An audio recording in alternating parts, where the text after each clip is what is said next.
Please take your seats. 5, 8, or 10 months ago, we can only imagine that a miracle will happen to stop this pandemic. All hopes were being placed in the development of vaccine. Now fast forward to 2021, that hope is being realized. And nandito na po tayo ngayon, that hope is being realized with the coordination in hard work of different government agencies and different partners. So indeed, it was really a whole of nation approach, a whole of government approach. So at this time, we are gathered here today for the COVID-19 Vaccine Code Team, or CODE, that means Coordinated Operations to Defeat Epidemic. And they are here visiting us to discuss the COVID-19 vaccination plan of the city. To acknowledge our participants, I'd like to call the Assistant Regional Director of DOH Center for Health Development, Metro Manila, Dr. Maria Paz Corrales.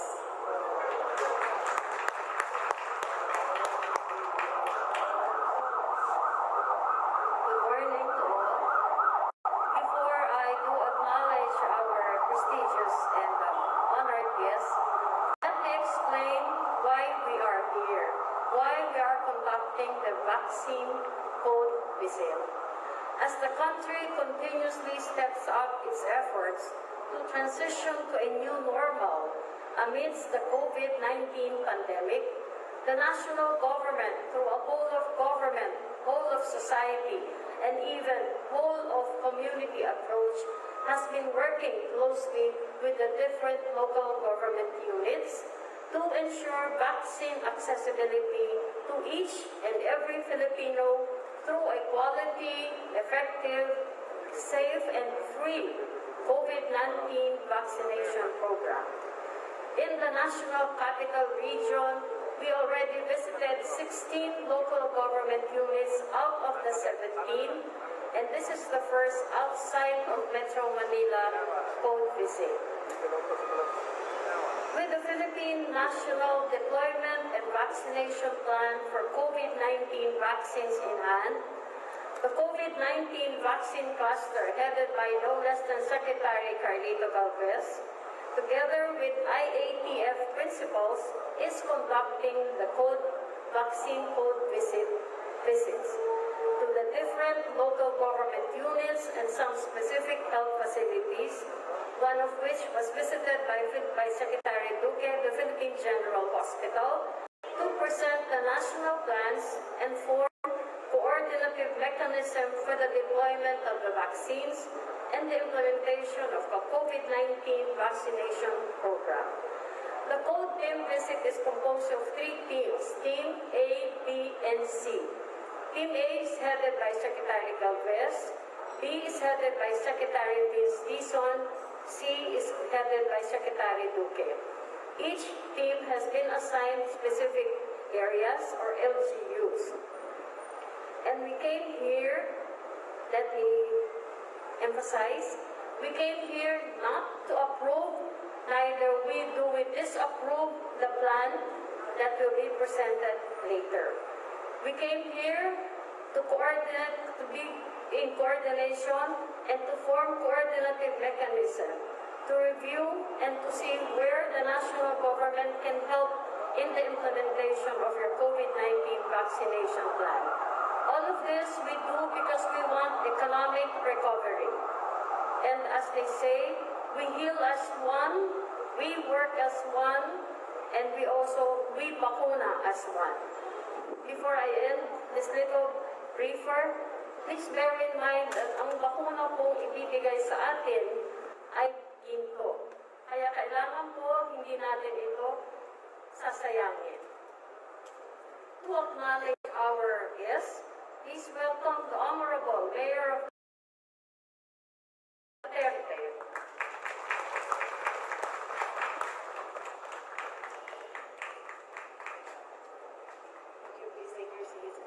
Maayong udto sa inyong tanan. On behalf of the City Government of Davao, I would like to welcome the members of the Code Team, led by our Honorable Secretaries, and everyone gathered here for the simulation exercise and for updates on the COVID-19 vaccination program. Today's visit is one that is certainly a cause for hope. Here we are, a year after the initial entry into the country of a virus that has since claimed the lives of 11,000 Filipinos. And now we are finally awaiting the arrival of the vaccines. Vaccines that will hopefully signal the beginning of the end of the scourge that is COVID-19 and lead us on the road to socio-economic recovery. We thank the members of the vaccine cluster together with the interagency task force principals for conducting this Code Team visit to present national plans and form coordinative mechanisms for the deployment of the vaccines. We shall also be sharing with you our present situation here in the city as well as our vaccine deployment plan. We look forward to the rollout of the vaccines, the inoculation of Davaoenos, and the eventual achievements of herd immunity, for while we do not know when this pandemic will end, that soon we may finally glimpse the light at the end of the tunnel. Thank you. Maayong usap sa inyo ang tanan.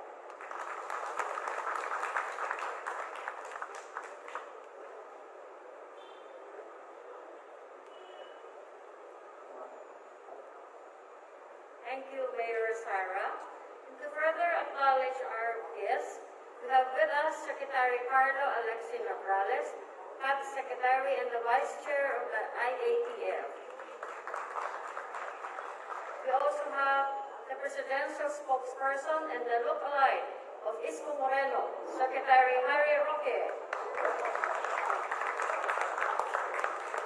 I always add that lookalike to add the humor so that we are not so serious. And of course, my very own Secretary Francisco Duque of the Department of Health and the Chairman of the IATF. And the vaccine czar himself, Secretary Carlito Galvez, the Chief Implementer of the National Task Force Against COVID-19.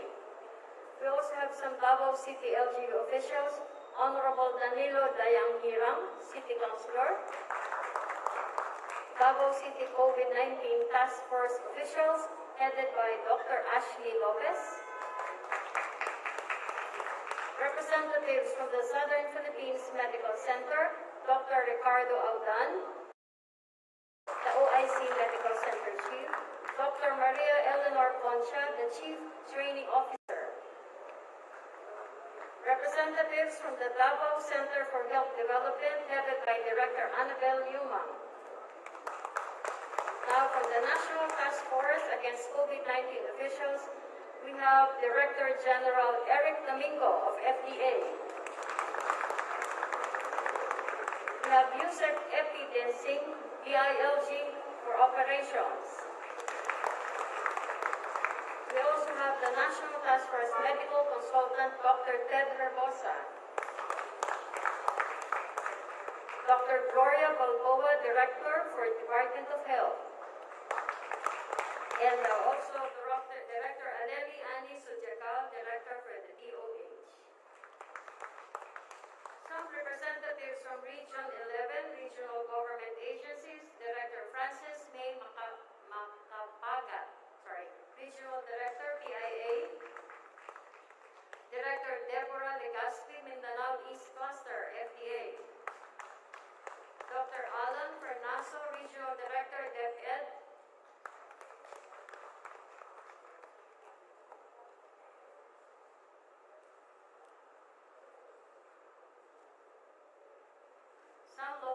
officials, Dr. Josephine Villafuerte, COVID-19 Vaccination Cluster,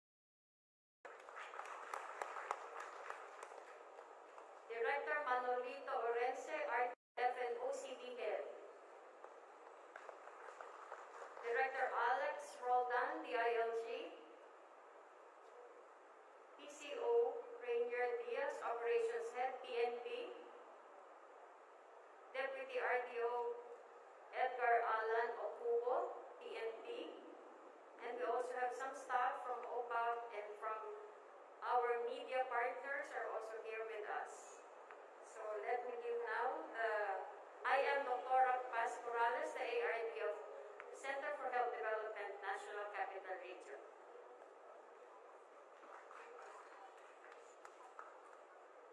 May I call on my co-MC?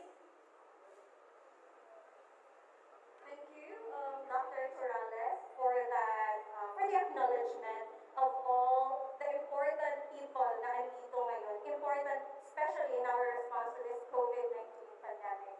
So at this time, we shall now move to let's have a glimpse of the National Action Plan. So we'll have an audiovisual presentation on the National Action Plan Phase 3. Eyes on the screen, please.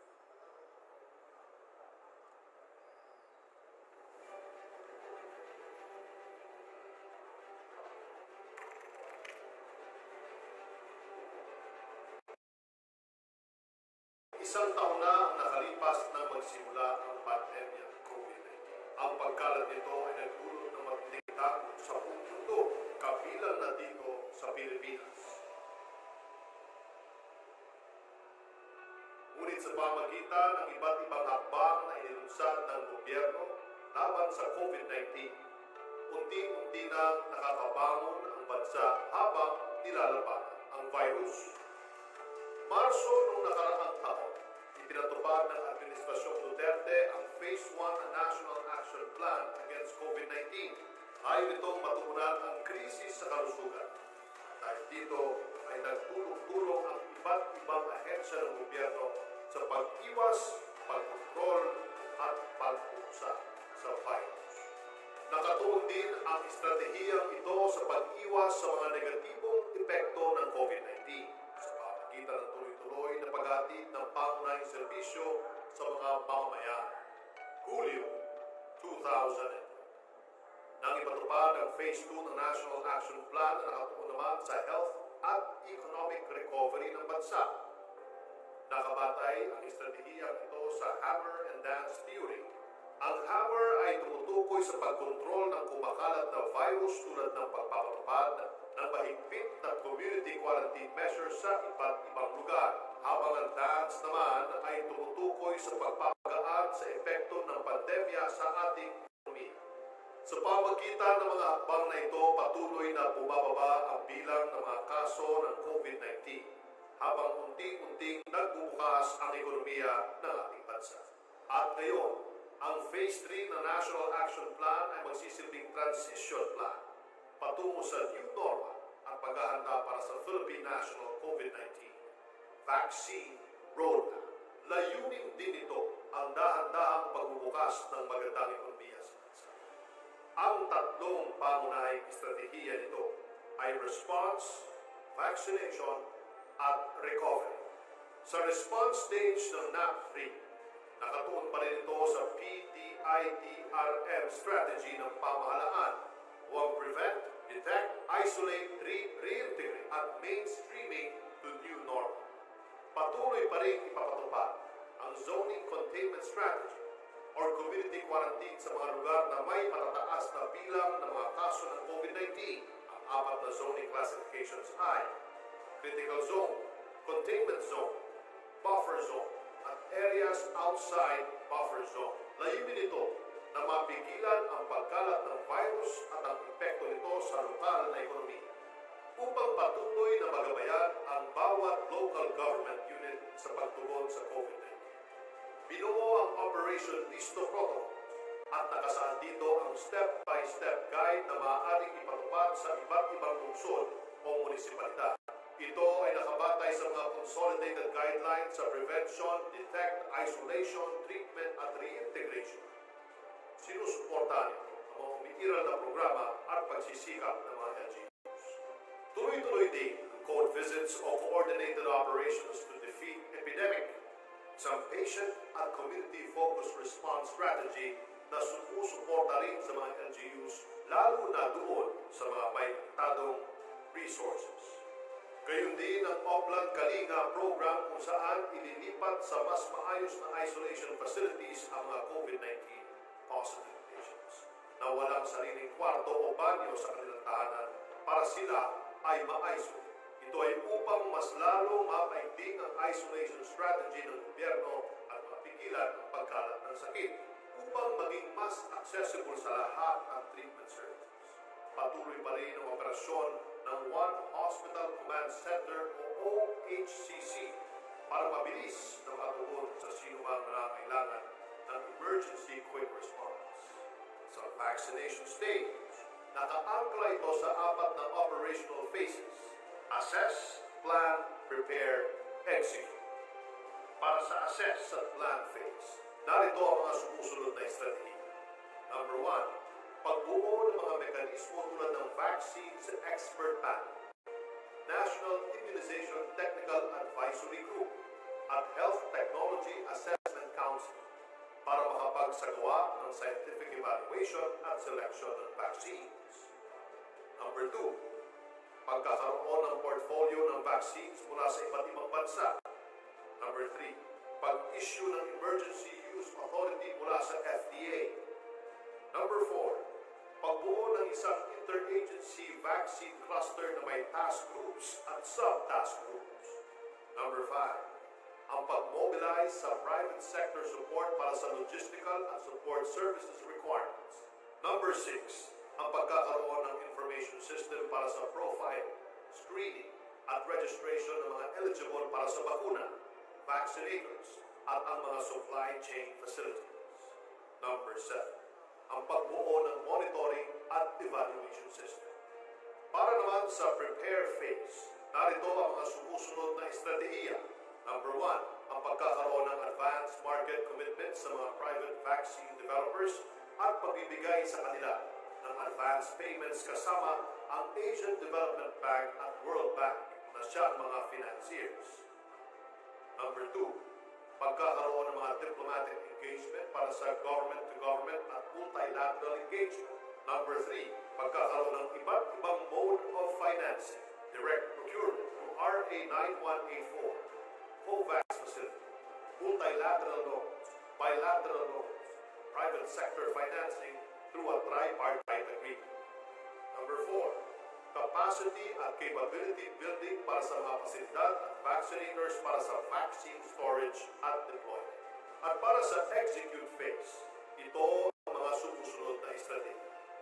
Number 1, pagpapatupad ng information, education at communication campaign plan at social preparation ng vaccination mula national hanggang barangay level.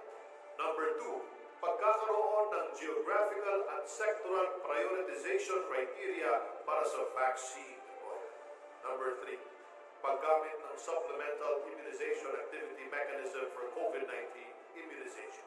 Number 4, pagkakaroon ng epektibong waste management system para sa collection, transport, treatment, at disposal pagkatapos ng pagpapakuna. Para sa recovery stage, layunin itong mabawasan ang COVID-19 transmissions habang unti-unting binubuksan ang ekonomiya ng bansa at makabangon mula sa mga economic losses. Habang di pa ganap na nawawala ang COVID-19, sisiguraduhin pa rin na ang bawat establishmento, malaki man o maliit, ay sumusunod sa minimum health standards at sa mga protocols na ipinapatupad upang patuloy na maprotektahan ang mga isa. Ngayong 2021, ipatutupad ng pamahalaan ang Phase 4 ng National Action Plan. Dito ay pagpapatuloy at paiigtingin pa rin ang mga tugon at aksyon para mapangalagaan ang kalusugan ng mga Pilipino habang buhay sa gitna ng pandemya. Ilalatag din ang mga plano, paghahanda at pagpapatupad ng National Vaccine Roadmap. Many lives were lost and forever changed due to the COVID-19 pandemic and several natural calamities. But through it all, we continue to survive and rise because of our unity, strength, and indomitable spirit. We should always have hope, even in darkness, poverty, and suffering. Ang National Action Plan ay patunay na may plano ang pamahalaan para sa kaligtasan, kalusugan at kinabukasan ng bawat mamamayan. Inilunsad ito upang tayo ay makabangon mula sa mga epekto ng pandemya. Kaya mahalaga ang inyong kooperasyon at pagkakaisa. Basta sama-sama at laging handa. Kaya natin.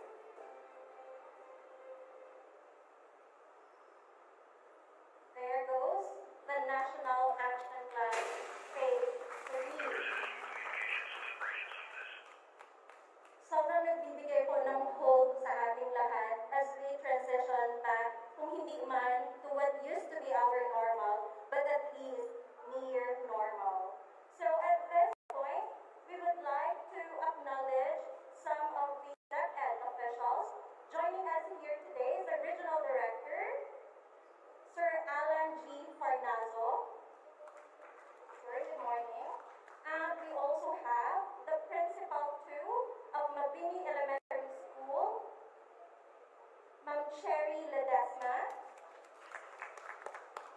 And to all the teachers and staff na talagang naghanda po sa araw na ito, good morning po and welcome po sa ating meeting today. So at this point, we shall have the Davao City Situationer and COVID-19 Deployment and Vaccination Plan, and this will be presented to us by the OIC City Health Officer, Dr. Ashley.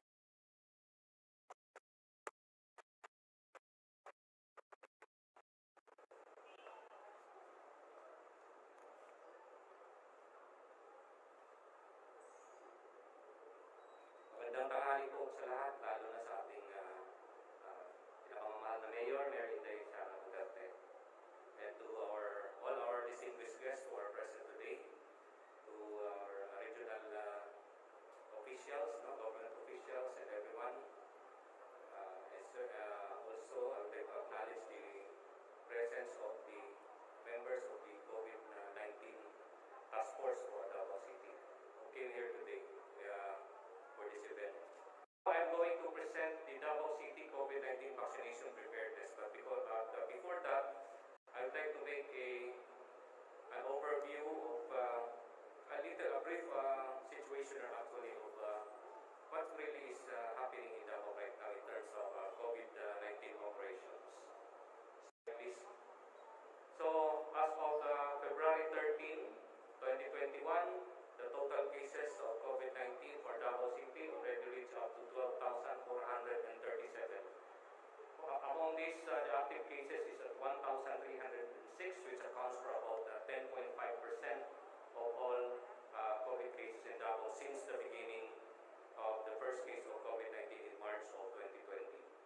For our recoveries, we have 10,533, 84.69%, which is actually way below the national rate of 93%. But safe to say we are getting better because in the previous months, we even have a very low recovery rate of 66, 68, as far as I remember, in the past few months. Then it went up to 70, 75, and now we have actually 84.69% recovery rate, and it's getting better. So for our deaths, unfortunately, we have 598 deaths, which accounts for about 4.8%. And again, this is way above the national rate of 2.1% in terms of the case fatality rate. So our cases with final outcome already reached up to 11,131, which accounts for about 89.5% of the total cases of COVID-19. Next.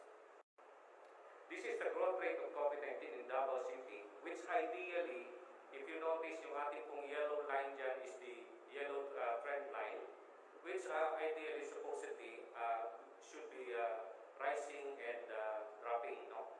And for Davao City, as of January 4 and January 4 to January 10, if you notice, meron po tayong sustained spike doon sa level, doon sa may bandang dulo.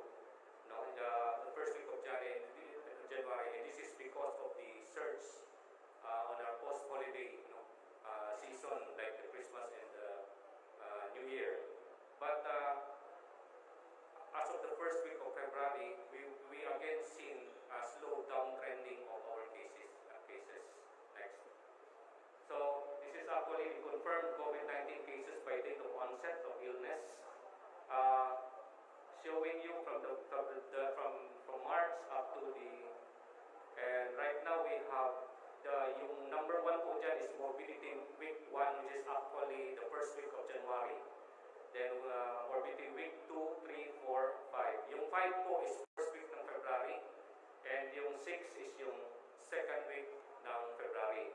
So if you see, the highest or the peak we have was in the first week of January, wherein we have a total cases of 801. But it went down slowly. Actually, by week week 5, we already dropped to 300 plus cases, and ultimately last week, which is a week morbidity week 6, we have already dropped down to 200 plus cases. So sana po, hopefully, tuloy-tuloy na po yung ating pagbaba ng kaso dito sa Davao City. But we are very, very hopeful because of the sustained mitigating measures that has been done in Davao City, including our restrictions. Thank you. Next.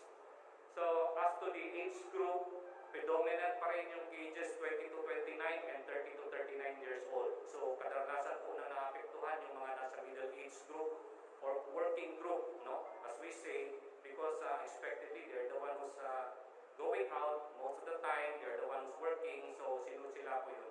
With the ongoing community transmission, they are the most exposed. Kaya expected po yung ganitong klaseng presentation. Next. For our, those died by age group and sex, if you notice from ages, those age range 40 years old to 49, 50 to 59, up to 90 to 99 years old, this accounts for about 80% of the deaths that we have, cases of deaths that we have in Davao City. And among these, 16% of these cases were actually died. Next. So this is the reproduction number. If you can see again, there is a slow down trending of our reproduction number. It ranges from 0.3 to, the lower limit is 0.3 to 0.5, and the upper limit is actually 0.7 to 1.22. The last time I reported to the task force, we had the highest limit of 1.87. But as of last week, we have already dropped our reproduction number to 0.55 to 0.7. Next. And as to the risk, the LGU risk assessment, this is based on the 2-week growth rate and the average daily attack rate. For the past weeks, the past month, the average 2-week growth rate for Davao City is actually at -45, which is classified as low. And for our average daily attack rate, at 2.5, which is actually classified as medium. For overall, our LGU risk assessment rate for the past 2 weeks is at low risk. Although we still have identified 3 barangays who belong to critical risk, pero if you see the numbers, hindi naman po ganun kalakihan ang numbers po, except for the Tugbog proper.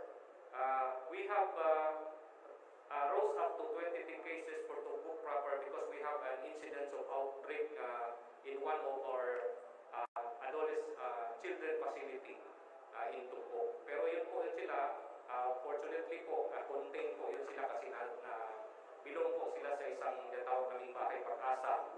So, nag-provide po kami ng isolation tents doon. So, there were no risk already of any outside or community transmission from these cases. And for the rest po, we have 4 high-risk barangays, which is actually Barangay 11B, 14B, 39D, and Malabo in Pakibato, our far-flung barangay. And we have about 11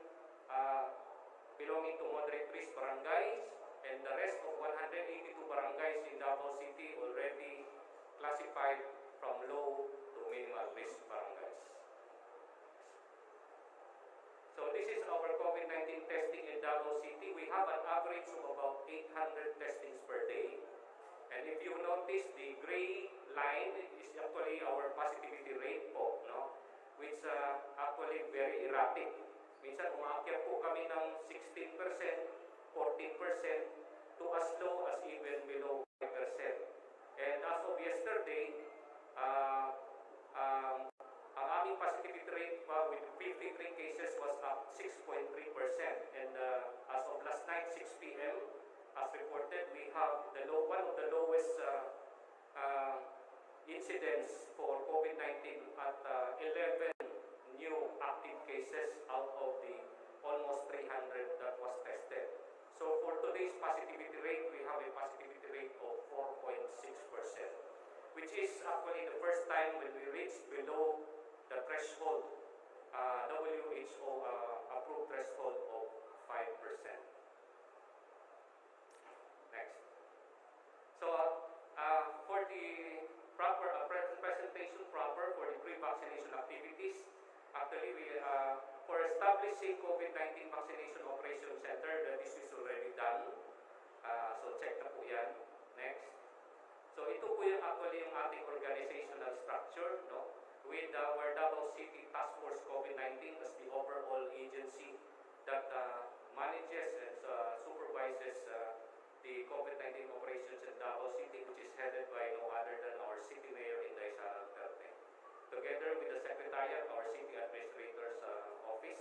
And we have classified operations into three. We have Operation Center A, Operation Center B, and Operation Center C, made up of the response cluster in A. Our Operation Center B is actually our vaccine cluster, headed by Dr. Villafuerte. And our Operation Center C, our recovery cluster, which is headed by our DCIPC office. And we have an existing Operation Center also that manages our call takings, no? Data management, monitoring and supervision, public hotlines, and private hotlines for the response cluster members. And this composes the response cluster. So hindi ko na po i-enumerate, no? And next, after the response cluster, under cluster B, we have the vaccine cluster, which again headed by our former City Health Officer, Dr. Josephine Villafuerte, and the rest of the group. And for our recovery cluster, which is headed by Miss April Dayap, our department head for our Davao City Investment and Promotion Center. Next. So for our capacity building and trainings, we have several trainings already done for the city. Next. As early as January, we had a training on COVID-19 vaccination, then roll out in January 27 and 28, and we had a VGFLO and AEFI training in February 9, which is conducted by the Department of Health in coordination with the City Health Office and the CESU. Next. So, Vaccine Information Management System, which was done recently, February 12 and February 13, conducted by the Davao Information and Communications Department. Then, the cold chain management training for COVID-19, which was recently done last February 13, which was conducted by the Department of Health and participated by the City Health Office of Personnel. Next. Master listing. As far as master listing is concerned, we have already completed the Group A master listing among those groups that are indicated for COVID-19 vaccination. For the summary of priorities for Davao City, the priority 1, the frontline health workers, we have about 16,677 identified. For priority 2 and 3, which actually corresponds to the senior citizens, we have a total number of 77,189. For priority 4, indigent population, we have 432,549 indigents. And for lastly, under priority 5, pertaining to our security sector or the uniformed personnel, we have 5,258 for a total of 537,820 for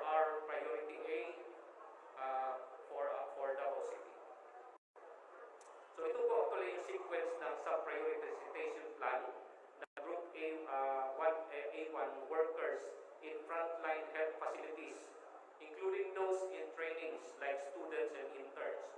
So the priority would be COVID-19 referral hospitals, dedicated hospitals, and that would already include our Southern Philippines Medical Center, hospitals who are catering COVID-19 cases, including our private hospitals. We have quarantine isolation and facilities that includes also our temporary treatment and monitoring facilities. And the rest, we have the government-owned community-based primary care facilities, the remaining private healthcare facilities, and other healthcare institutions. So, ganito po yung sequence ng ating vaccination. Next. For our master listing, the healthcare workers were taken care by our city health office through our district health offices. Then we have the senior citizens under the OSCA, and the indigent population, which was taken care by our city social welfare and development office. And for our uniformed personnel, we have the Armed Forces of the Philippines, the PNP, the Bureau of Fire, and including our CAFGO. So these are the master listing activities that was done in Davao City. So meeting with the district health officers in February 1 and 6, which was supervised by the city health office and the district health offices. Then meeting with the private and public hospitals on master listing and sub-prioritization last February 5, which was again conducted by the city health office. Coordination with Business Bureau on listing of private health facilities, which was done sometime in February. And this was done already also coordinated with the city health office and the Business Bureau office. Next. For our private clinicians, it was including the Davao Medical Society and the Philippine Pediatric Society, done. Our dentists and private dental clinics through the Dental Association was also contacted with ongoing master listing.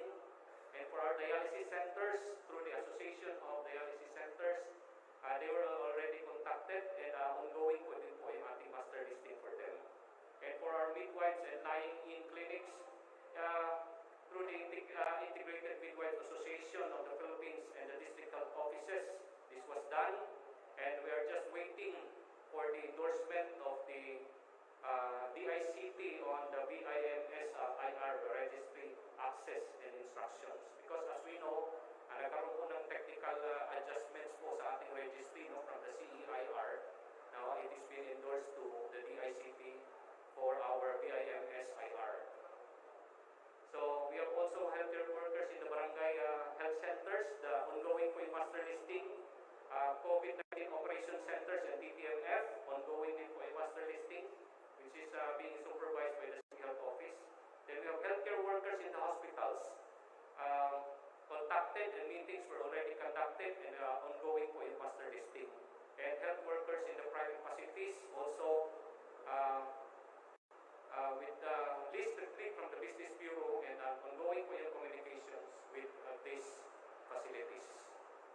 So for identification of vaccination teams, we have already organized our vaccination teams composed of at least 6 members per team, made up of a supervisor, which is a physician, a registration and screening also physician or a nurse or midwife. We have at least 1 counselor, 1 vaccinator, and 2 staff that is responsible for recording and the documentations. So in each vaccination site, we're going to assign 3 teams. So 6 times 3, that's about 19 vaccination members per site. For our adverse effect, following immunization composite team, which is composed of a monitor. For monitoring, we have the paramedic, nurse, and midwife, and surveillance officer for our responsible for our surveillance, which is also will be put up in our vaccination site composed of 3 teams. So 2 times 3, that's about 6 staff that will be responsible for our AEFI composite team. For our queuing officer and crowd control, we have top also local officials from the barangay captains, from our security personnel from the PNP, and our security officers from the such as the barangay tannods, which is more or less around designates for a particular vaccination site. And the other staff that would supervise the vaccination sites would be sanitation officer, maintenance, and including our drivers and other personnel. So all in all, we expected to have about 42 individuals who will be manning the vaccination sites per site in Davao City. Identification of vaccination sites as of now, you are here in A. Mabini Elementary School. This is our model vaccination sites for Davao City. But aside from that, we have also the vaccination site in the Southern Philippines Medical Center. And we have at least 5 additional more. The University of the Southeastern Philippines, or USEP, where we had an initial agreement already.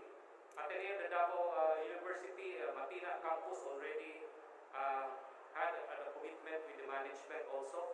And we have 3 branches of the University of Mindanao, namely UM Yanga, UM Ilang Tibumbo, and UM Bulton. So yung tatlong branches po ng UM, I have already arranged with Mr. Willie Torres, now the owner, and there's already a letter of request that was submitted, and we have already an agreement. So piniprepare na rin po yung mga campuses po ng University of Mindanao. So initially, we have a total vaccination site that will be prepared very, very soon. And aside from this, the district health officers also were instructed to come up with at least 1 vaccination sites per district. No? We have 18 health districts in Davao City. So aside from these 7 approved vaccination sites in Davao City, we're going to add up additional, I think at least about 13 or 14 more vaccination sites from the district health offices. Next. So for our cold chain inventory, so far, for our +2 to +8 refrigerators, ito po yung aming counting. Next na lang po. Next slide. So we have a total of 54 available refrigerators intended for +2 to +8 degrees centigrade reps. Then we have 15 available reps for -20. And so far for our ultra low temperature freezer, we have 1 available at Los Amigos Molecular Lab in Tupo. So ito, in summary, ito po yung accounting ng aming vaccine refrigerators that available for Davao City. That's about 6970, including the 1 ultra low rep in Los Amigos, which capacities to more or less around 35,000 vials. And we have 388 vaccine carriers available also for Davao. Next. For our identification of supplies and logistics, we have, aside from the supplemental budget, we have also allocated funds coming from our funds from the DRMMO, yung ating disaster funds. And ito po yung mga following preparations that was made under the supplies and logistics that was headed by our Assistant City Administrator, Attorney Dwight Domingo. Okay. So for our, we have preparations done for our waiting areas to the registration areas, including yung ating mga IT gadgets and materials. Next. We have also supplies and logistics intended for our counseling areas, screening areas, including our vaccination areas. And for our post-vaccination areas, no, yung ating post-vaccination area, kinasify pa po namin ito further into 2. We have high-risk post-vaccination area and low-risk vaccination area para po ma-delegate po natin yung ating mga pasyente at hindi po magkahalo-halo yung low-risk sa high-risk. And you will see it as you go into your walkthrough right after this program. Next. So for the conduct of simulation exercises, this morning actually was the 4th simulation exercise that was done in Davao City, including po yung ating simulation on the process flow of the yung vaccination operation itself. No? So meron kaming tatlong simulations na ginawa from the airport to the freezer available in SPMC and Los Amigos, and we have also simulations that was done from the airport directly from the site of the ultra-low freezer down to the vaccination sites, which was done just early this morning. Next. Next. So this is the vaccination procedure, the vaccination team, and the composite team. No? So ito po yung ma-encounter nyo later when you go into when you walk through the vaccination area we have at the back. So registration, pre-vaccination counseling, and final consent, then screening, then vaccination, then post-vaccination. So yun po yung ating mga sections under vaccination procedures. Next. So this is actually, pictures na lang po ito. This is our waiting area. We are standing right now, or sitting right now, I mean. And next, ito po yung registration area. Okay, next, and we have a picture of your counseling area. The counseling will be done not only by the health workers, but we have also augmentation coming from the Philippine Mental Association, no? Which was actually coordinated na po ito sila with our operations center. So, madali na po namin natap yung ating mga psychologists and psychiatrists in case we need further screening and counseling procedures, no? Beyond the normal capacity of our healthcare workers. Next. We have screening area, and I think this is the last. We have, next, our vaccination area, and this is the ref that is available in our vaccination area where we can contain our vaccines. Then this is lastly, our post-vaccination area. Kadalasan po yung mga stretcher, pinuprovide po yan dun sa mga high-risk post-vaccination area. And we have also benches and stretchers that are prepared dun sa ating low-risk vaccination areas. So I think that wraps up our Davao City COVID-19 vaccination. Thank you very much. Salamat, Dr. Ashley, for giving us a picture of the COVID-19 situation in the city, as well as the preparations po na pinaghahandaan ng city the upcoming COVID-19 vaccination. So, also we would like to acknowledge the Director 3 of Department of Education, Ma'am Maria Ines Asuncion.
remind you to focus our questions on the vaccination program.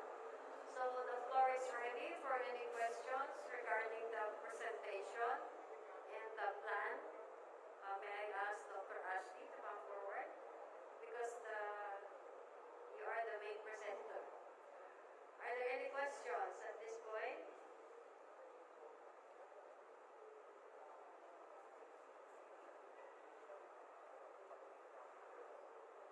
Yes, I think there are microphones provided.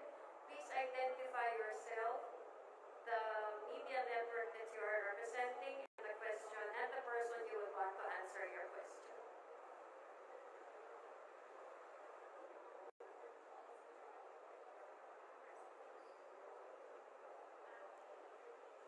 Good morning. Sheila Lisandra po, Radyo Pilipinas. To Secretary Duque, sir, we've done sa walkthrough po kanina sa SPMC. Kumusta po ang Davao City in terms preparedness with regards to the vaccine rollout?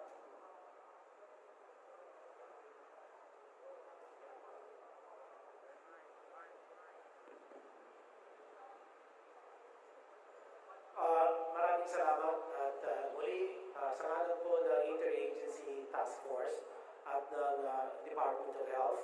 Ako po ay bumabati sa inyo ng isa pong napakamagandang araw, lalong-lalo na po sa ating local chief executive of the city of Davao, si Mayor Inday Sara Duterte. Maraming salamat po, Ma'am Mayor, for this very warm reception.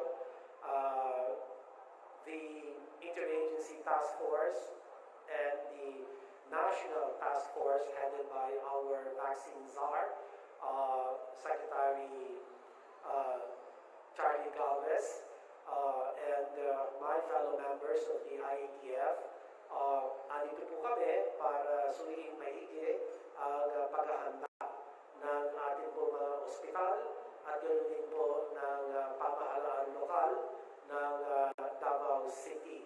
Ang amin pong napuna o nakita matapos kami nag-walk-through doon po sa Southern Philippines Medical Center ay talaga pong nakakabilib yung kanila pong paghahanda na isinagawa at yung kanila pong simulation na kanila pong ipinakita kaninang umaga ay wala po akong masabi dahil lahat po ng plano maliban na ito po malinaw na nakalinya sa hanay or aligned to our national deployment and vaccination plan. Yan po tinatawag natin the grand plan. And we have noticed this morning as we went through the various steps and sequential at that, no, yung lahat ng elements of our plan are very clearly laid out, no? And so we commend the leadership of the Southern Philippines Medical Center, Dr. Rick Aldan, for his commitment and dedication to really ensure that the plan is crystal clear. And likewise, I take this opportunity to congratulate Ma'am Mayor Inday Sara Duterte for her deft orchestration of the creation or the formulation of the Davao City deployment and immunization plan. Congratulations po, Madam Mayor, sa inyo po napakamalinaw na plano at kasama po ninyo ang napakamasipag na City Health Officer, si Dr. Ashley Lopez. And I take this opportunity to congratulate the City of Davao and the local government unit headed by Ma'am Inday for reversing the trend in the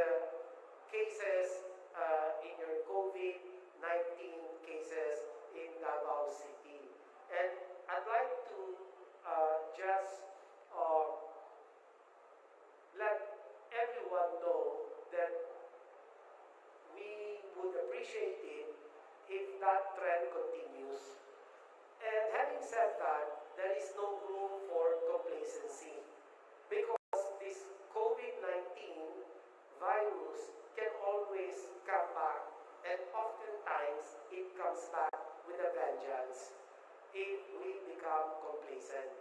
And we have learned that lesson in Cebu City, where in June, July last year, they had massive spikes of COVID-19, and then the National Task Force went there, laid out all the plans, and put all the systems, mechanisms, and policies along the prevention, early detection, isolation, treatment, reintegration strategy to combat the pandemic.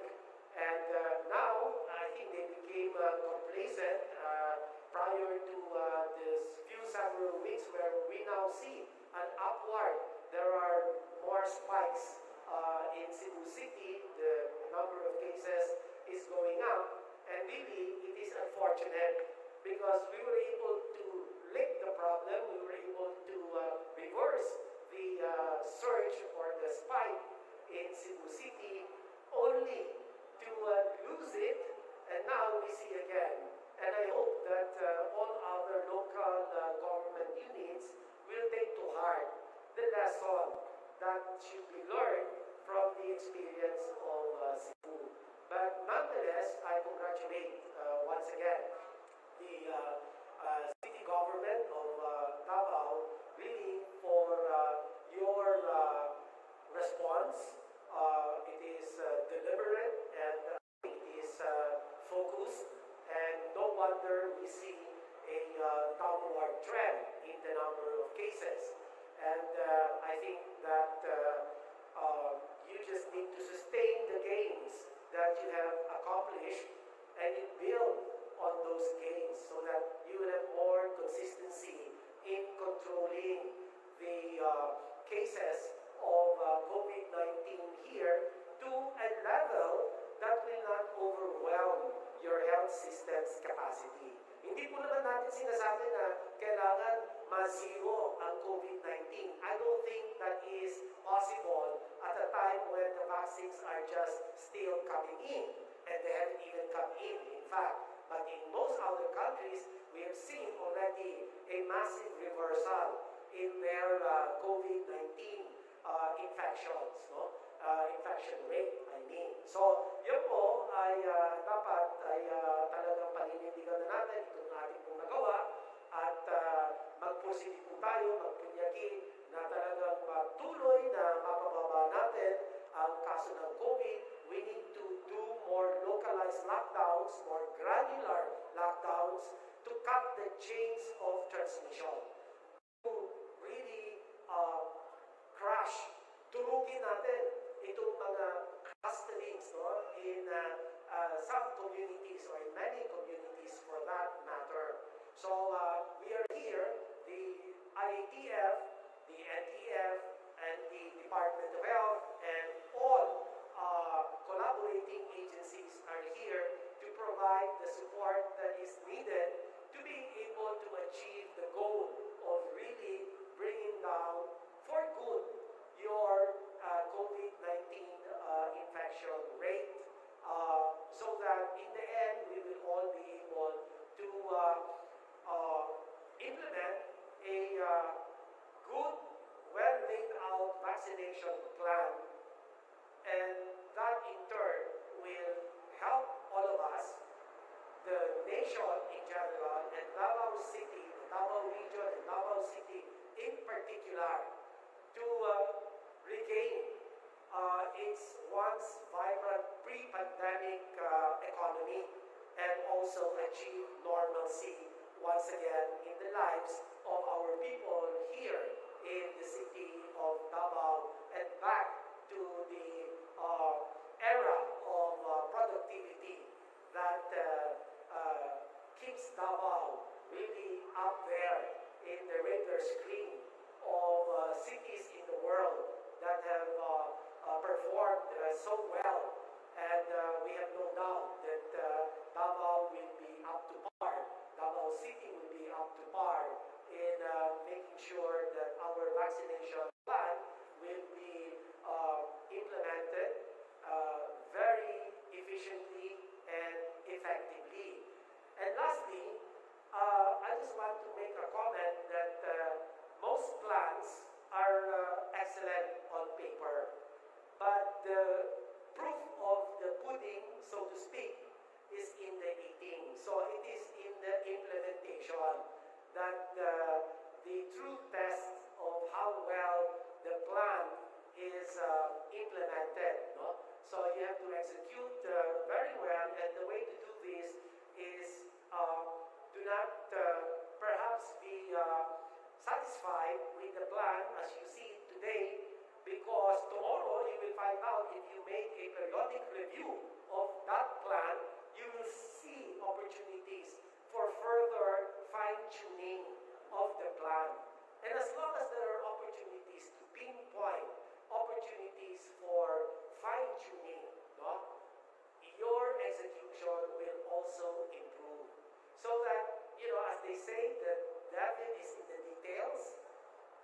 So the same is true when you implement your plan. Pwedeng meron po tayong sabi doon sa mga maliliit na aspeto ng plano, at kinakailangan po ito ay lagi natin nililipaso at siguraduhin naka-align po ito to the Grand National Deployment and Vaccination Plan. No? So andito po kami na kinakailangan talaga ay pagkaisahan po natin ito. Hindi po ito kakayanin ng Davao City government lamang, hindi po ito kakayanin ng DOH, Davao Region lamang, hindi po ito kakayanin ng NTF lamang, ng IATF lamang, hindi po ito kakayanin ng pribadong sektor lamang, kung hindi kinakailangan po itong napakamagandang oportunidad o pagkakataon, magkaisa po ang sambayanang Pilipino para po maisulong natin ang bayan at matalo natin. Isa pong digmaan ito. Kailangan mapagwagihan natin itong laban na ito. Mahirap po itong kalaban na ito. Hindi po natin nakikita. Hindi po natin naamoy. Hindi po natin nararamdaman siya. Bagkos kung asa loob na ng katawan at nagkaroon na tayo ng sakit, doon lang natin nalaman na andun na pala. And it is good to remember that the battlefield upon which we must win the war against COVID is in the individual person. Kasi hindi mo natin nakikita. By the time you find out, may symptoms ka na. By the time you find out, your grandmother, your grandfather are already in the ICU. Okay? So, ang hirap. Kaya nga meron din tayong talagang malinaw na prioritization plan. Nakita ko yun sa inyong plano. I commend you for making it very clear, and you have highlighted the priority groups. These are all the healthcare workers in all the healthcare facilities, both local and national, as well as public and private. So, kailangan hindi lang po tao-tao, kundi yung buong institusyon. At madalas kong sabihin ni Secretary Galvez, we have to protect the integrity of the healthcare system. So, yan po ang gagawin natin. Lahat ng mga nagtatrabaho sa ospital, hanggang sa maaari po, ay magpatulong po tayo. Hintong na po itong bakulang ito, pinag-aagawan po ito sa buong mundo. Kailangan po natin ang inyong suporta. Ma'am Mayor, kailangan po natin na ikayatin ang ating po mga kababayan dito na magpatulong at magkaroon po ng tiwala at paniwala sa pagiging ligtas at epektibo at dekalidad ng bakuna na darating po sa Pilipinas. Lahat po itong bakunang ito ay susuriin maigi ng ating FDA. Andyan po si Director General Dr.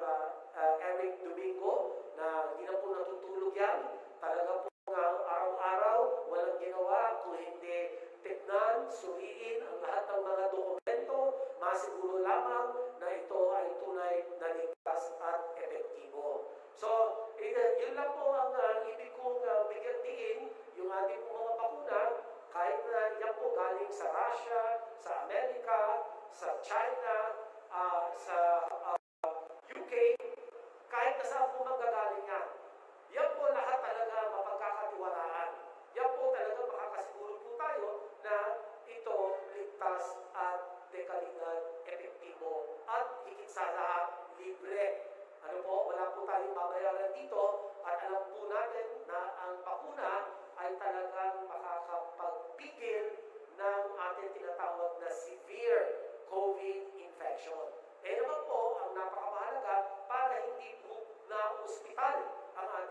mga magkakaroon ng COVID-19. So itong bakuna na po ito ay nakikiusap po ako sa lahat, ang ating po mga guro, ang ating po mga namumuno sa sektor ng edukasyon, ano po, sa lahat po ng ating gobyerno, both local and national, na pag kami pagkakataon po, hikayatin natin, kumbinsihin natin na ang mga bakunang ito talagang okay sila. Wala po tayong dapat agam-agam. Wala po tayong dapat pagdududa. Dahil ginagawa po ng FDA, ang ating Department of Science and Technology, Vaccine Expert Panel, napakamagagaling po ng mga scientists, ng mga virologists, ng mga immunologists, ng mga infectious disease experts, nagbubuo ng para talagang siguraduhin ang pagbibigay ng ligtas at epektibong bakuna. So huwag po tayong mag-aalala, kami po ng buong IETF at I am sure that the good mayor herself will be willing to have herself immunized or vaccinated. So lahat po kami, si FDA Eric Domingo, mauna po yan. Si Secretary Charlie Gomez, mauna din po yan. Ako si Secretary Nograles, Capsec Nograles, Carlo Nograles. So lahat po ng IATF, NTF ay magpapakuna. Hindi po na kami mamimili, wag lang kung meron may allergy. Kasi may mga iba po, kinakailangan ang assessment ng doktor para lang po siguraduhin na walang mga kaakibat na mga hypersensitivity reactions, no? Kapag tinanggap ang anumang bakuna. Pero by and large, ang benefit o benepisyo na ibinibigay po ng bakuna ay sadyang napakamataas, no? Compared sa ika nga sasabihin natin, okay lang, magkasakit pa. Yung pagka nagkasakit po kayo, yung complications, yung komplikasyon po, yan po ay posibleng makamatay. Kaya yung threat ng COVID-19, maiibsan, makabawasan po natin kung tayo po ang magpapabakuna. Dahil po ang benepisyo, talaga po naman napakamataas. Ang cost, napakamababa. So, ito na po ang ibig kong bigyan diin sa gitna ng ating pong nasaksihan na magandang plano. Congratulations again. Let's give a big round of applause to the city government of Davao for their very clearly laid out plan. And we are here offering our services, Ma'am Mayor Inday, to complement. If there is anything that you need us to do to really achieve our goal of protecting public health, of preventing, if not reducing, the COVID-19 mortality and morbidities. Ano po? So again, sa ngalan po ng IETF, DOH, maraming salamat po at magandang umaga. Thank you very much, Secretary Duque. Can we have now some messages from Capsec Carlo Nograles? Maraming salamat. In behalf of the entire national government na nandito po ngayon, kasama ko si Secretary Duque at ang buong pwersa ng Department of Health, si Secretary Galvez, buong pwersa ng National Task Force, si Fox Harry Roque, at lahat ng mga nandito ng mga government agencies from the National DepEd, EIA, FPO magbigay ng isang testimonial muna. In behalf of my family, sa pamilya po namin, lalong-lalo na sa ako ang inahan, kami ay kapasalamat o takop kang Mayor Inday Sara o kang tipong pwersa sa Task Force COVID-19 diri sa Davao City. Kay sayon si Mayor Sara, ang akong mama, just last month, na takdan siya o moderate COVID-19. So ang tanang ipakita diri sa Davao City nga ilang preparasyon, buhing saksi ang akong pamilya. Na kining tanan na ilang ipakita is mokit na ang ginabuhat diri sa Davao City. Ako ang magpapasalamat nagikan sa tanang aspeto sa response team Davao City. Gikan sa pag-test sa akong mama, nag-positive siya, paspas kayo, mapabilis ang paglabas ng resulta ng testing. Hantod sa pagpangita sa iyang hospital room, kay moderate na iyang COVID, hantod sa pag-quarantine o isolate sa among balay, pag-test sa tanang mga naa dito sa sulod sa among balay, pag-contact tracing sa tanang mga close contacts, kining tanan gibuhat. Ug kami akong among pagpasalamat sa mga doktor nato nga maayos ang pag-atiban sa akong mama. Led, of course, by our infectious disease expert diri sa Davao City, who has saved countless lives in Davao City. I would like to thank personally Dr. Yvette Bares, who also heads and is very active sa preparation for our vaccination rollout diha sa SPMC. Si Dr. Uiking Naranjo, si Dr. Guillermo, of course si Dr. Audan ng SPMC. Nakita talaga namin kung gaano ka-prepare ng SPMC. Si Yusek Dumama, Yusek Vega, and lahat ng mga bumubuo ng Davao City team. 21 days ang akong mama, kaya nagka-develop siya of pneumonia. And I'm very thankful, our whole entire family is very thankful na nakasurvive ang akong mama sa moderate na COVID-19 episode. Mayor Sara, sa pamilya na mo, labi na sa akong mama, nga ipanggagid ka sa akong mama, ako nga mong pagpasalamat sa inyo ha, sa imuha personally, who leads the task force COVID-19 dito sa Davao City, o ang tipong pwersa sa Davao City. Salamat kaayo gikan sa among pamilya, dako ang utang kabubuton kanimo o sa entire Davao City, and we are here to support you in everything and anything that you will do. Come what may. Salamat. Daghang salamat. And on as a government employee, we'd like to also thank lahat ng pinakita na preparations ng Davao City dito. Sa simulation exercises, hindi po nakulang ang Davao City. In fact, not just for the vaccine rollout, but ang Davao City has always been prepared. Mahilig ang Davao sa simulation exercises. Pagdating sa national disaster simulation exercises, fire drill, name it, ang lahat ng disaster preparations ginagawa dito sa Davao City. So itong vaccination simulation exercises, kalalabas pa lang namin ng SPMC, tinext na ako ni Dr. Yvette, na mag-simulation exercises na naman sila bukas para mas larong pahigpitin pa nila ang lahat ng kailangan gawin to improve the vaccination rollout. To the registration, nakita natin na halos lahat, hindi lahat na nasa priority A, na know that Davao City has a Davao City QR code, and this is used for contact tracing. But to level up and to use that contact tracing QR code, ginagawa na rin ng paraan ng Davao City to integrate that para sa registration ng mga mababaksinate o mapapakunahan diri sa Davao City. So, that in itself is already very laudable and a good example or best practice that can be emulated by other cities as well.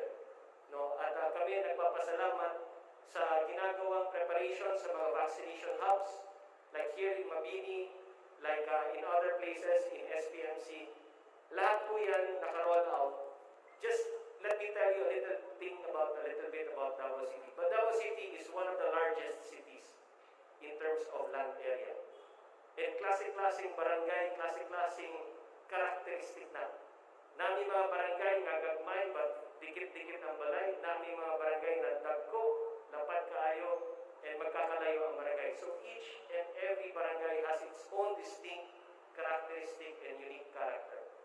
So ang gikinihanglan yun para ani is kinilang kutik yun, kailangan micromanage talaga and look at all of the details. And we're very lucky to have Mayor Inday Sara Duterte, because I know her to be a leader who really looks at the finer details at ang pinakita ng Davao City dito.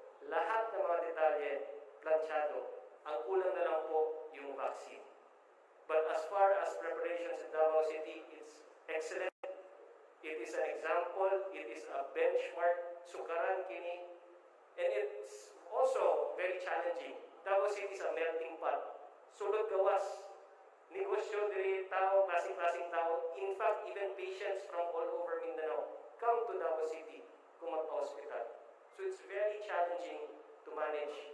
But because of the very excellent management skills of our beloved mayor, we've been able to control cases in Davao City. But that's phase 1 of the fight. Phase 1 pa lang na tanang gibuhat diri sa Davao City is in preparation for this next phase. The next phase and the long-term solution is the vaccination rollout. But if it's any indicator, ang tanang gibuhat in terms of phase 1 been very excellent, and so kumpiyansa kami na phase 2 will be done even better if that is even possible. So, Mayor Sara, aging pagbalos, kami sa national government, of course, under sa imong amahan, we will ensure and make sure that the vaccination rollout will be very successful, not only in Davao City, but in the entire country. So, congratulations kay mo, Mayor Inday, more power to you, and salamat, and God bless you. Before we proceed, may I acknowledge the Regional Director for DepEd Region 12, Ms. Panchet Bringas. Now, may we hear some messages from the Chief Implementer and the Vaccine Star himself, Secretary Carlito Galvez.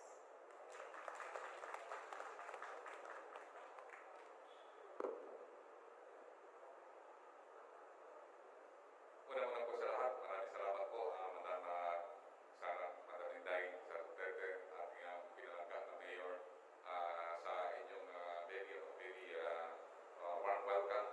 And then, sa lahat po ng mga cabinet members po na natin po ngayon, na hindi ko na po kabagitin, at saka ating mga ibang government employees and also member of the IDF, and also the member of the response teams of the Davao City. Nandito po kami ngayon dahil sa pag-utos po ng ating mahal Presidente, natingnan po ang ating preparasyon. At nakita po namin talaga, Mayor, yung SPMC, talagang very impressed po ang yung nakita po namin one of the best na nakita namin preparation. Even yung pinaka-smallest details, yung mga lalagyan ng mga syringes na after use. And then lahat, pati yun, natutuwa nga po Mayor, meron pang photo na I survived yung vaccination. And that's one thing na nakita namin na very unique. Iba talaga ang mga Davaoenyo. Si 1986 and 99 na-assign ko talaga po dito sa Davao. Kapataan ko na sa young lieutenant. And really, ang Davao special po sa amin, lalo na po sa mga military pagkakas na na-assign ko dito. At ma'am, masa po kayo, hindi namin po babayaan ang Davao. At makakaasa po kayo na yung vaccination program kasama po ang Metro Manila at lahat ng mga highly urban cities. Uunahin po natin yung mga lalo na po yung mostly affected. And we are very thankful na you were able to handle yung challenges. Nakita natin, napakahirap talaga yung COVID pabalik-balik. Nakita natin na isa sa Metro Manila na talagang sinalata, and then yung sumunod yung Cebu, and then yung Davao. And we're thankful that Davao really been very resilient. And Madam, yun lang po ang pangako namin na we will always serve Davao City. At rest assured na wala pong maiiwan at hindi po maiiwanan po ang Davao City. Maraming salamat po Madam. Mabuhay po tayo lahat. Can we hear some words from Director General Eric Domingo of FDA?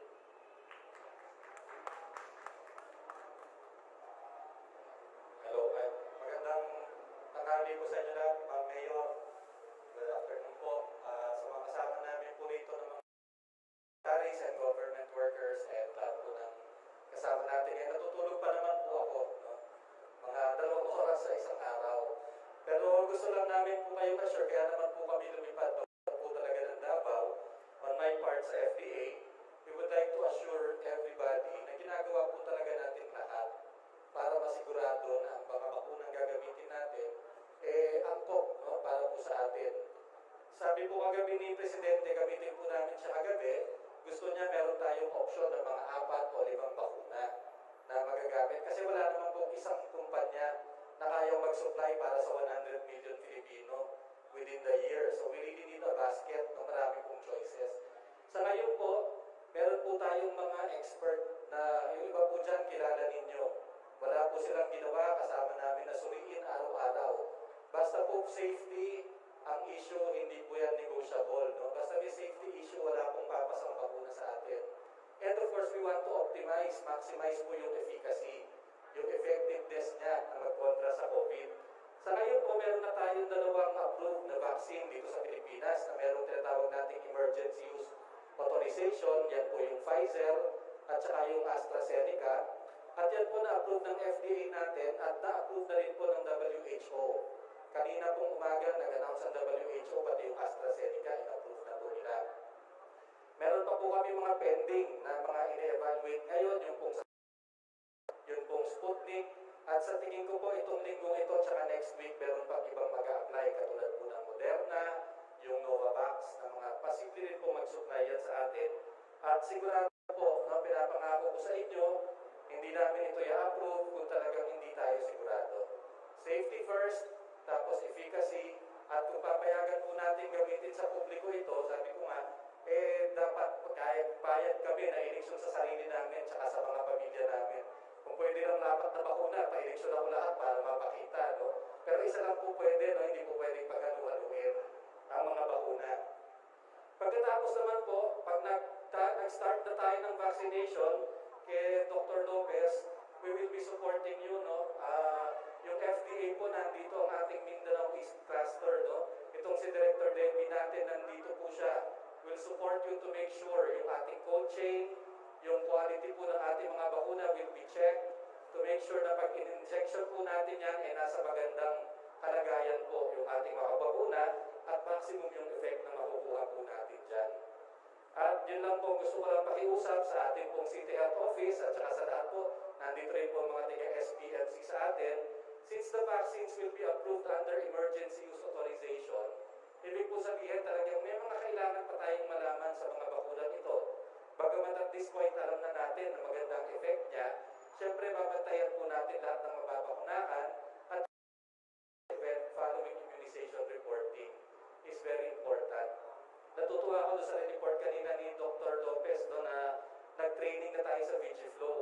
Ang ibig po sabihin nun, ang Davao City connected sa system ng ating pong reporting ng adverse events sa buong Pilipinas, sa regional office, sa FDA, at ang FDA naman po connected kami sa WHO at saka sa FDA counterparts po natin sa buong mundo. So pag may nakita po tayong anything unusual, anything suspicious, madali po natin yung matingnan at maimbestigahan para malaman po kung kailangan nating baguhin ang ating mga strategy. So ang FDA po will be always supporting the City of Davao, kay Dr. Lopez at team niya, si Madam Mayor Inday Sara, lagi po kaming, may opisina po kami dito at tututukan po natin ang mga bakuna nito. Maraming salamat po. Thank you very much, Dr. Domingo. Now can we hear some words from Undersecretary Epi Densing of the DILG?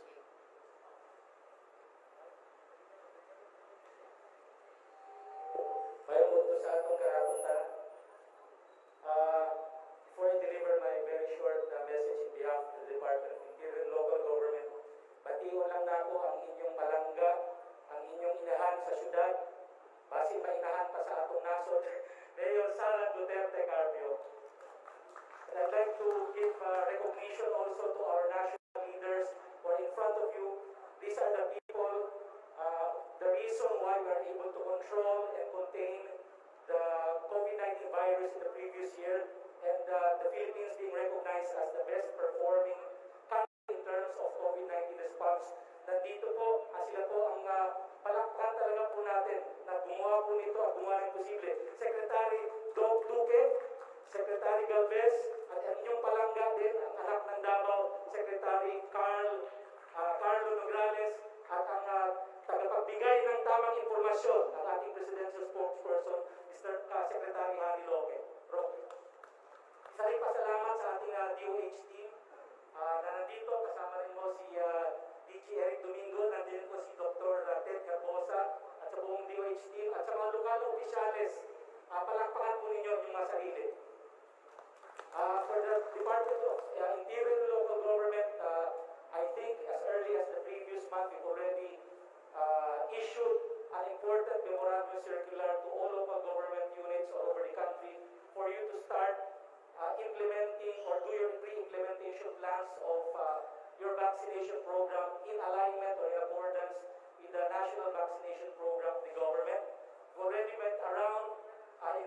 this morning here at the Southern Philippines Medical Center, and we know and we feel that you're all ready.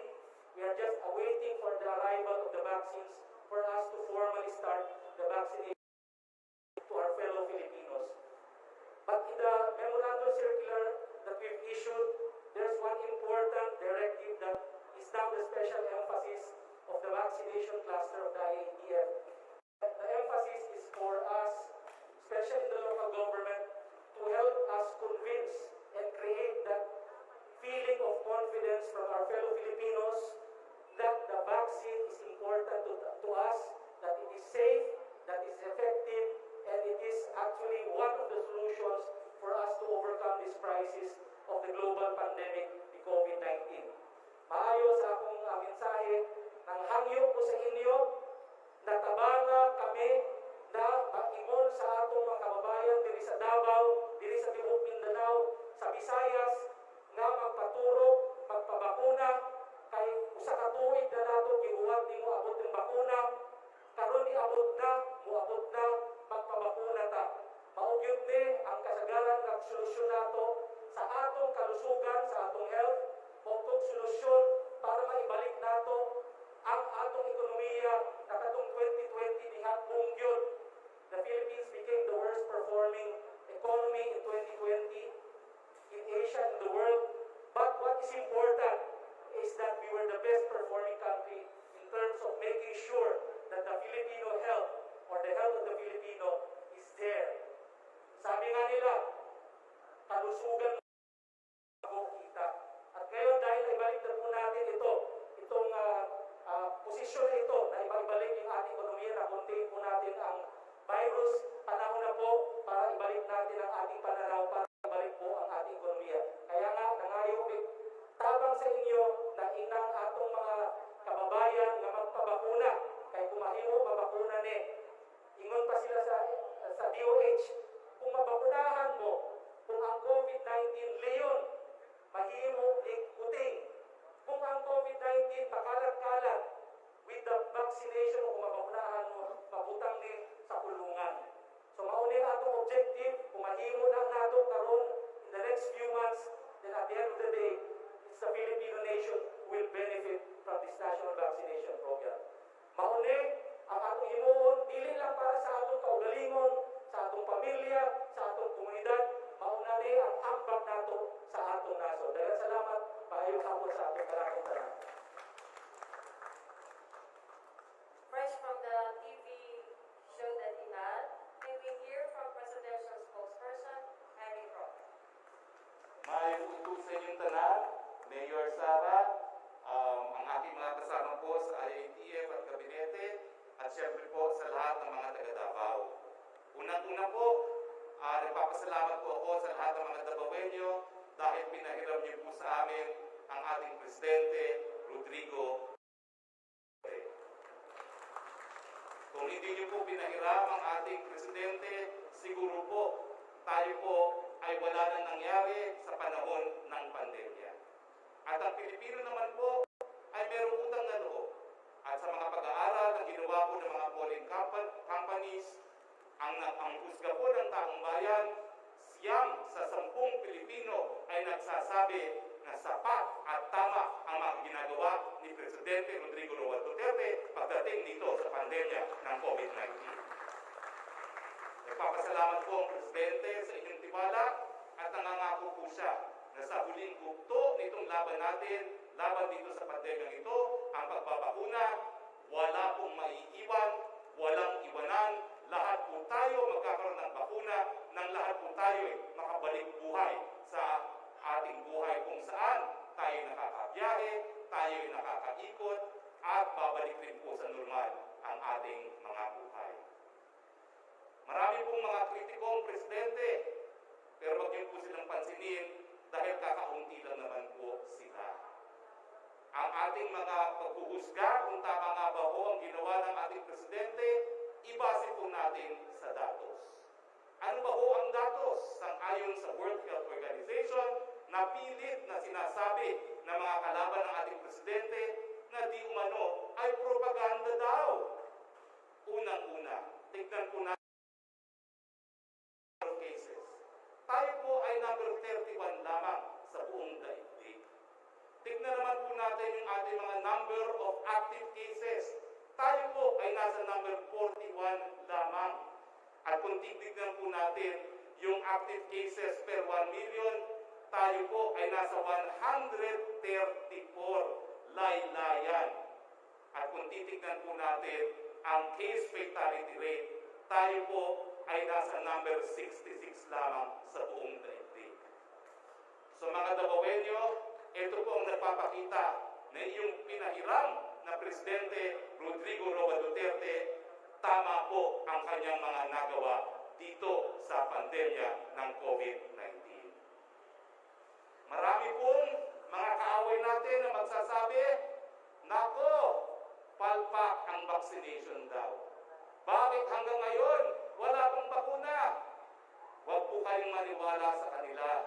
Ang katunayan po, ang buong mundo'y nagsisimula pa lamang ng kanilang mga vaccination rollout. Hindi po tayo nahuhuli. Ang mga tanging nauna lamang ay ang bansang Amerika at ang China, mga bansang gumagawa ng mga bakunang ito. Ang ating ilagay po sa ating isipan at damdamin ang sinabi ng Pangulo, lahat ng Pilipino babangon sa COVID-19, walang iiwanan. Magandang hapon po sa inyong lahat. Thank you very much, folks. Harry Roque. Can I have some few words from Dr. Aliani Sutyabal? Are you around?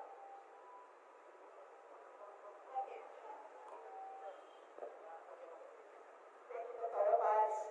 Very day. Other city council officials, mga Davaoenyos po, sa kalat po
through, gawin na muna natin yung press conference natin dahil we are now live on PTV4 and in all our public, in all our partner channels who are members of the Kilusanang Broadcaster ng Pilipinas.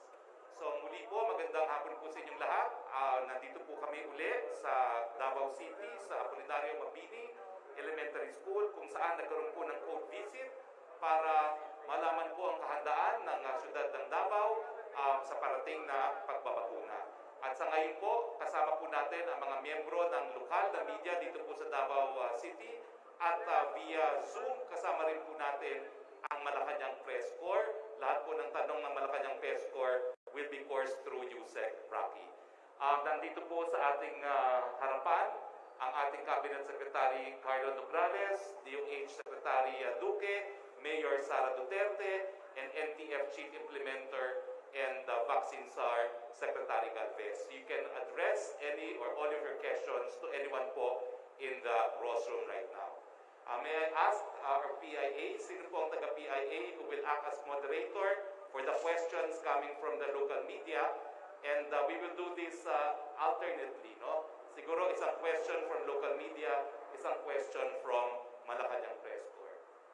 Sir, can you introduce yourself first? Yes, and then you can call on the first question from the local media. Ayong hapon kayo tanan, ako si Joey Sam Dalumpines, Information Officer 3 sa PIA 11. Ug ang first question natin ay mula kay Jem Abancelia ng TV5. Please formulate two questions, one main and one follow-up, and address it to the someone in the rostrum. Pakibigyan lang ng mic, PIA, yung ating media, wala silang mic doon. Microphone, please.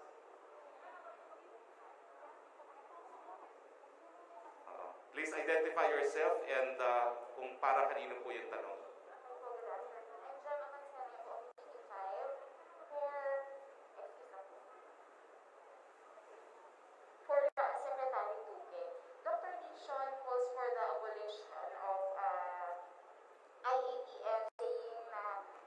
Unscientific daw po yung ilan sa mga decision, katulad na lamang po nung pagpayag ng opening ng cinemas. And pinipito naman daw po ng mayor. What's your reaction on this, Secretary?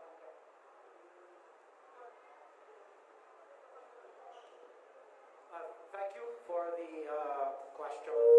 The IATF is collegial body, okay, represented therein by the department secretaries and other heads of national government agencies. Our function is really to make recommendations, no, to the president, and it is really up for the president to see the good that those recommendations may produce. But you see, the sources of information of the president, no, is well beyond the IETF, because he also talks to other sectors, and he is always a listening president. So that ang perspective ni Pangulo, it's broader and deeper. So that if and when he thinks that some of the recommendations of the IATF stand improvement, then we have to respect that. And we follow what the final decision is of the president. Siguro dadagdagan ko lang yan, no? Nagkaroon na po ng desisyon. Yung resolution naman po ng IATF, kung babasahin nyo, it is subject to guidelines to be issued by both the local government and the Department of Health. The Department of Health right now is coming up with protocols kung paano po natin gagawin ito, kung matutuloy. And the LGUs now are in the process of issuing guidelines should they wish to allow the opening of cinemas. Hindi po naman binabaliwala ang posisyon ng mga alkalde, kaya sa resolution po mismo nakaspecify doon that the opening eventually is subject to guidelines to be issued by them. Pero siguro po, lalagay ko lang po sa perspective yung mga aksyon na ginagawa ngayon ng IATF, kasama na yung pagre-rekomenda ng MGCQ sa buong Pilipinas. Meron po slide dito, sana po magamit dito sa overhead, no? Pero yung sa analysis po ng NEDA, tinitimbang po natin na yung total number of COVID cases po natin ay 550,000, ang active cases natin ay 27,500, ang COVID deaths natin ay 11,500. Sa kabila naman po, yung pagkagutom ng ating mga Pilipino, meron na po tayong mga karagdagang nagugutom na Pilipino na 23.7 million Filipinos, additional poor people na 4.5 million, additional unemployed na 2.7 million, and all other deaths of 480,338. Ito po ang dahilan kung bakit nagkaroon ng consensus na talagang kinakailangan unti-unti natin buksan ang ekonomiya. Pero ang ine-emphasize po natin, unti-unti pong binubuksan ang ekonomiya pero hindi po tayo nagpapabaya doon sa ating minimum health standards. Kinakailangan hindi pa rin yung pakiusap ng ating presidente, mask, hugas at iwas. Thank you so much, Secretary. One last question po. AstraZeneca will no longer be accepting orders na daw po, while Novavax naman daw po is limited na lang daw po yung kanilang masusupply.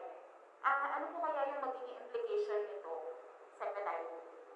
Secretary Galvez o Secretary Duque? Sorry, Secretary. Anybody could, ano naman po. Siguro Secretary Galvez as the vaccine czar. Ano ulit yung question? Ano yung magiging implication since AstraZeneca daw po will no longer be accepting orders while sa Novavax naman daw po is limited lang po yung po-provide nila? Nakita natin yung ano naman yung sa AstraZeneca, meron tayo na order na 17 million.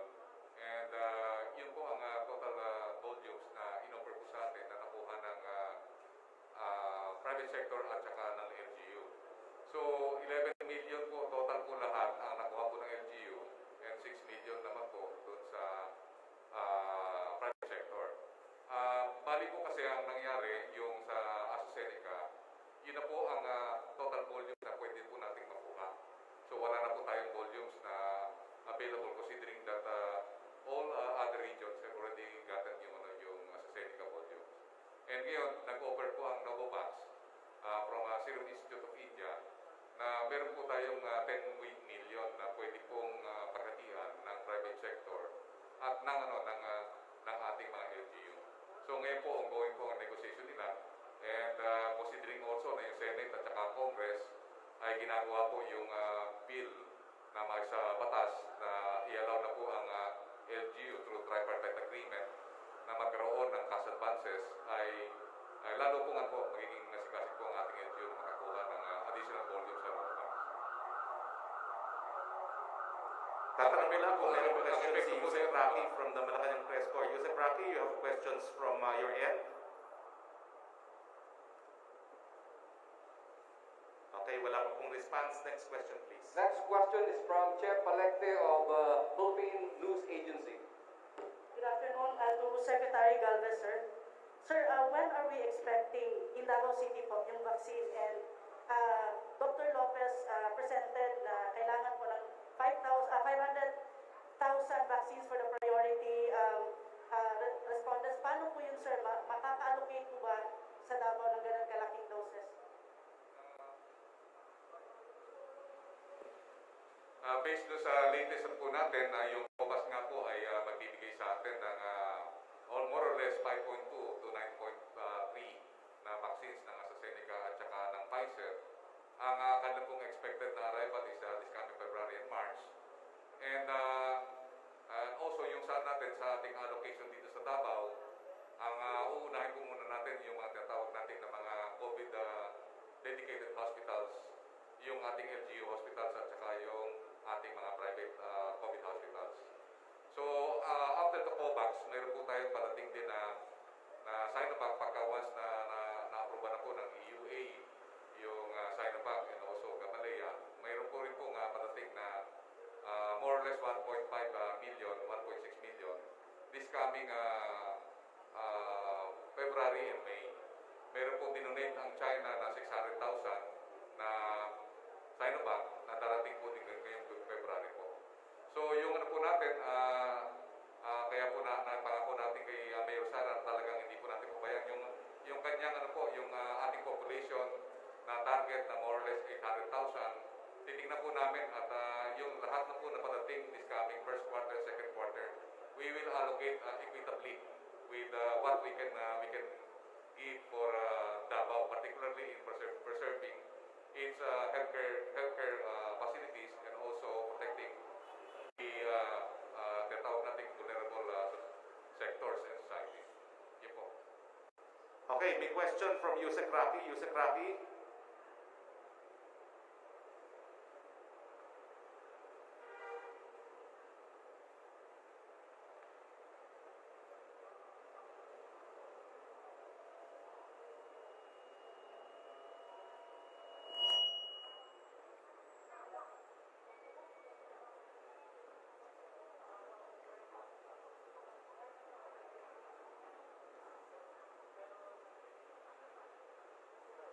Ang tanong po ni Pia Gutierrez, ano daw po ang reaksyon ng palasyo doon sa dismissal ng election protest ni Senator Bongbong Marcos labang kay VP Leni Robredo. Yan po ay desisyon ng kataas-taasang hukuman.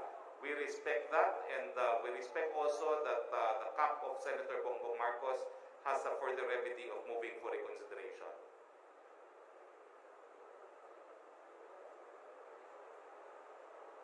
Okay, Yusuf Raki.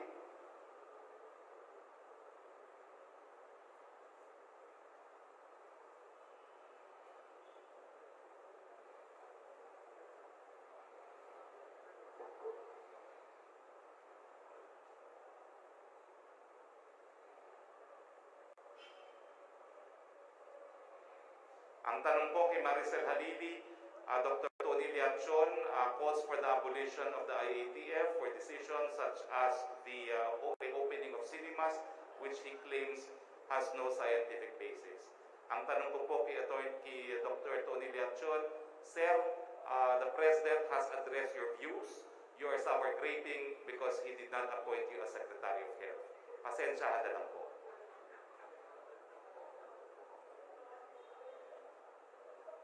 At saka may dadagdag pa po si Secretary Galvez. Ang advice ko lang kay Dr. Lechon, hindi mo pinagbuti ang trabaho mo sa NTF.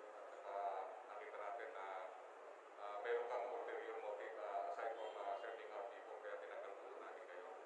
So, yung pa lang nakita natin na si Dr. Lechon po talagang maraming word of honor yan. Talagang ang hirap. Kapag nagalit mo naman si Secretary Galvez, ewan ko na, itignan nyo naman si Secretary Galvez, hindi yan gaya ko, napakabait niya na pumadito. Anyway, next question please. Hurdle Tokmo of ABS-CBN. Hurdle? Good afternoon. I'm Arnold Tokmo from ABS-CBN News. My question is for Secretary Galvez. Sir, what was accomplished during your meeting with the COVAX facility last Friday?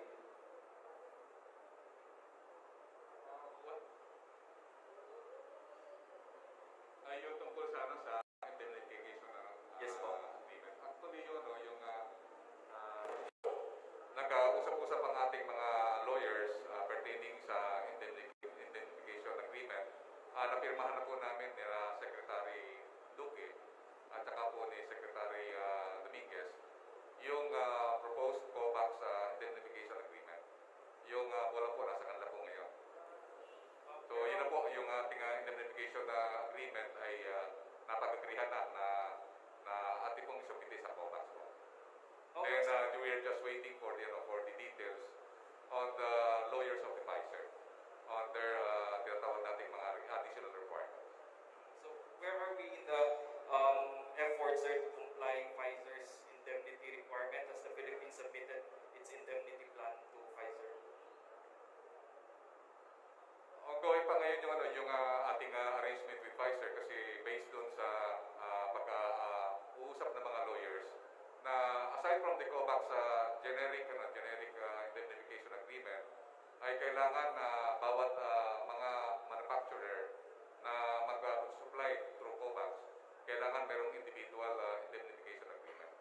Sa ngayon po, nire-resolve po natin yun dahil kasi ngayon po ang ating Senado at ang ating mga congressman, they are working very hard na magkaroon po tayo ng tinatawag nating indemnification clause sa mga ginagawa po ng bill, ng Senate bill at saka yung ating mga sa bill ngayon para magkaroon po tayo ng at least yung recommendation po ng BOF, magkaroon po tayo ng indemnification fund na more or less 500 million para sa ating mga future adverse effect beneficiaries.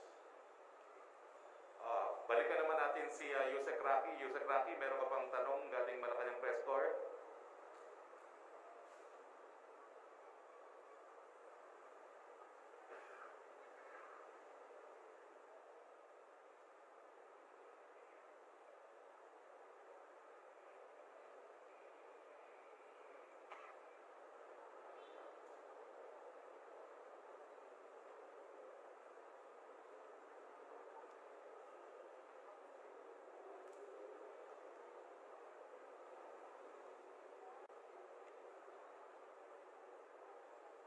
Okay, ang question po galing kay Melo Acuña, has the IATF considered more stringent requirements for the entry of foreigners given the outbreak of Ebola?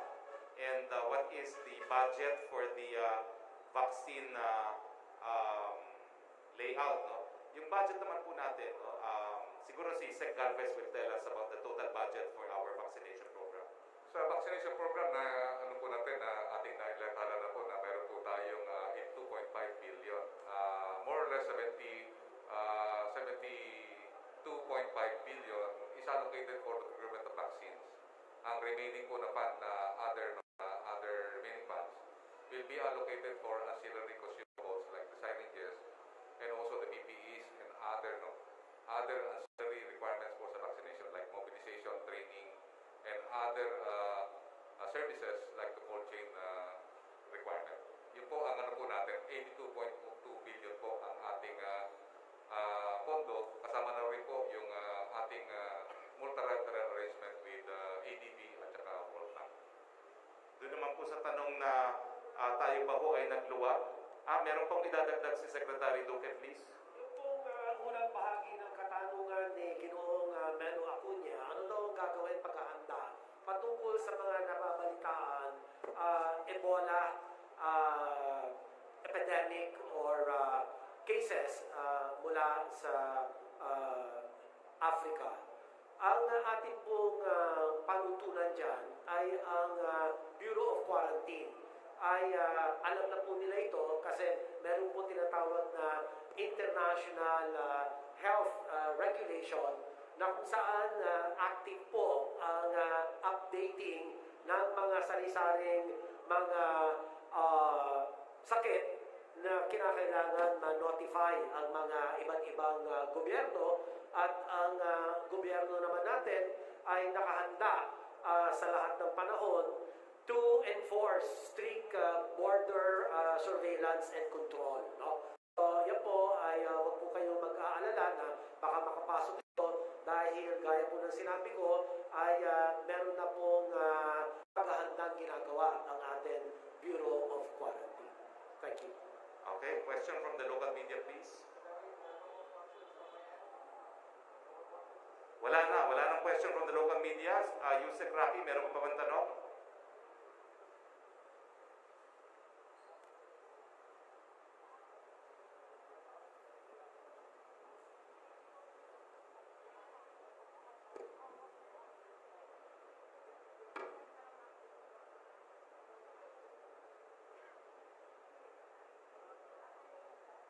Ang tanong po ni Sam Medalilla, may desisyon na po raw ang ating presidente doon sa proposed na MAV. Ang MAV po ay yung maximum, yung MEV po ay nakasaad sa WTO na aangkatin ng mga agrikulturang mga produkto na subject to lower tariff. Yan po ay pinagbigay alam na po doon sa komite na nagdedesisyon at meron na po silang rekomendasyon sa presidente. At sa takdang panahon po, ako rin po mag-aanunsyo kung ano yung naging desisyon at ilan ang aangkatin natin sa pamamagitan po ng MAF. Okay, meron pa pong tanong? Ace Romero.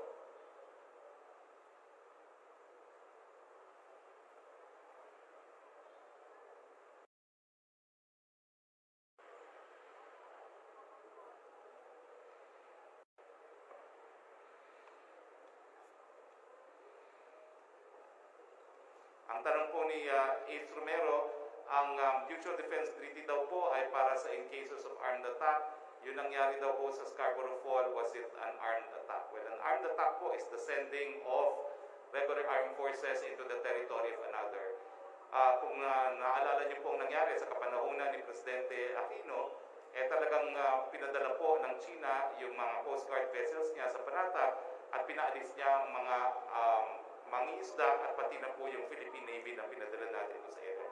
Sa tingin ko po, sapat po yung insidente sa Panatag para bigyan tayo ng saklolo ng Estados Unidos na hindi po nangyari. Okay, Yusek Rocky, I think ang news program ng Channel 4 will be coming in. So, maraming salamat, Yusek Rocky. Ma'am, Mayor Sara Duterte, maraming salamat po for your preparedness po dito sa Davao on the vaccine rollout and for your hospitality for having us here. Maraming salamat po sa aking mga kasama sa gabinete, Secretary Nograles, Secretary Duque, Secretary Calves. Maraming salamat po sa lahat ng mga opisyalis na nandito. Kasama po si DG Domingo, si Yusek Densing, at ang ating naging host po ngayon, walang iba po kundi si Dr. Maria Paz Corrales. At maraming salamat po sa mga taga-Davao tanggap sa amin. Sa ngalan po ng inyong Presidente, Rodrigo Roa Duterte, na inyong pinahiram sa buong sambayanang Pilipino, ito po ang Spokesharing Roque nagsasabi, malapit na po tayong magbalik buhay dahil sa bakuna, konting tulog na lang po. Magandang hapon po sa inyong lahat. Maraming salamat, Secretary Roque, and also Sir Joey Dalumpinas of PIA 11. So we're now down to the last part of our program. Yes, we will have a walkthrough, so we would like to invite our guests to join us po. Tingnan natin ang vaccination site ng Davao City. So we'd like to request the District Health Officer, Dr. Marge Rubio, and Dr. Joy Villafuerte to take